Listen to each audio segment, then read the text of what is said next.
মৃত্যু হলো এমন এক সত্য যেটা থেকে কেউ কখনো পালাতে পারেনি। এটি আমাদের জীবনের একটা প্রত্যাবর্তন, যেখানে আমরা ক্ষণিকের দুনিয়া ছেড়ে যে জীবনের কোনো পরিসমাপ্তি নেই সেই জীবনে পদার্পণ করি। আর এই মৃত্যুকে যদি আমরা সাফল্যমণ্ডিত করতে চাই, হাস্যোজ্জ্বলভাবে মৃত্যুকে বরণ করতে চাই, তাহলে আমাদের এই পৃথিবীর বুকে ভালো কাজ করে যেতে হবে। ভালো কথা,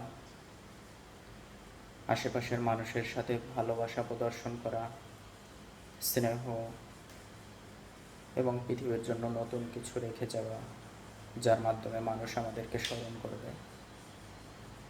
তাই আপনি যদি চান আপনার মৃত্যুকে মানুষ ব্যথিতভাবে নিক, তাহলে আপনার ভালো কাজগুলো আজই শুরু করে দিন, এখনই শুরু করে দিন। কেননা মৃত্যু মানুষের কাছে বলে কয়ে আসে না। আমাদের আসার সিরিয়াল আছে, কিন্তু যাওয়ার কোনো সিরিয়াল নেই। তাই যদি কোনো মহৎ উদ্দেশ্য থাকে, সেই উদ্দেশ্য পূরণের পথে এখনই লেগে পড়ুন। ধন্যবাদ।